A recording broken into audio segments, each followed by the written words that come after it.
ஆத்ம வித்யா யோகாவின் ஆன்மீக நறுமணம் ஆக்கம் பெறும் நம் மனம். கொடுக்க கொடுத்து வைத்திருக்க வேண்டும் அப்படிம்பாங்க ஞானிகள் எல்லாம். நம்ம கொடுத்து பழகணும். உண்மையான அன்பு வளரணும்னா நம்ம கொடுத்தாதான் அன்பு வளரும். அன்பை எப்படி வளர்க்க முடியும்? அதுவாக வராது. அது மாதிரி பற்றற்ற தன்மையை எப்படி வளர்க்க முடியும்? கொடுக்க கொடுக்க தான். கொடுத்தால் அது திருப்பி வரும். இந்த பிரபஞ்சம் நமக்கு திருப்பி கொடுக்கும். இன்னொருத்தருக்கு கொடுக்கறது இல்லை. அது ஒருத்தருக்கு கொடுத்தோம்னா அது நமக்கே கொடுத்துக்கிறதுன்னு ஞானிகள்லாம் சொல்லுவாங்க. ஏன்னா எல்லாத்தையும் இருக்கிற அந்த ஆத்மஸ்வரூபம் ஒன்று தான். அதனால் in giving we are receiving இங்கிலீஷில் சொல்லுவாங்க. So this is the thing. மற்றவர்களின் நேசத்தை பெறவும் பற்றற்ற தன்மையை வளர்த்து கொள்ளவும் இறையருளை பெறவும் உண்மையான அன்பு என்ன என்பதை உணரவும் அண்டு மன நிறைவோடு வாழவும் நாம் கொடுத்து பழக வேண்டும்.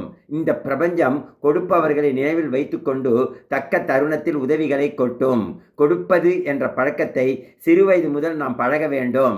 பணம் உள்ளவர்கள் பணத்தை கொடுக்கலாம். பணம் கொடுக்க இயலாதவர்களும் கொடுக்கலாம். எதை?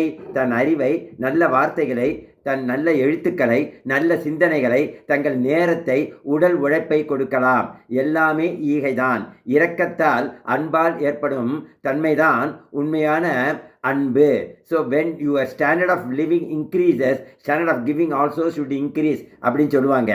அண்ட் சிறிய நகைச்சுவைக்காக வாங்கியே பழக்கப்பட்ட ஒருவர், அவர் பெயர் கந்தன், ஒரு நாள் ஏரியில் படகில் தன் நண்பன் குமரனுடன் பயணம் செய்து கொண்டிருந்தார். திடீரென்று கந்தன் ஏரியில் விழுந்து விட்டார். அவருக்கு நீச்சல் தெரியாது. உடனே கூட இருந்த குமரன் விழுந்தவரிடம் உங்கள் கையை கொடுங்க என்று அவரை காப்பாற்ற கூவினார். ஆனால் கொடுத்து பழக்கமில்லாத கந்தன் பேசாமல் இருந்து விட்டான். திடீரென்று நம்ம குமரன் கந்தனை பார்த்து, இந்தாங்க என் கையை எடுத்துக்குங்க, பிடிச்சுக்குங்க என்று தன் கையை கொடுத்தார். உடனே கந்தன் அவர் கையை பிடித்து கொண்டு கரை ஏறினார். இப்படித்தான் கொடுத்து பழக்கமில்லாதவர்கள் இருப்பார்கள். எது சொர்க்கம், எது நரகம்? அழகான ஒரு ஓமானம் பாருங்களேன். அண்டு ஒரு சுவாமி அந்த சீடர்கள் எல்லாம் சொர்க்கத்துக்கு முதல்ல கூட்டிகிட்டு போனார், நரகத்துக்கு முதல்ல கூட்டிகிட்டு போனார்.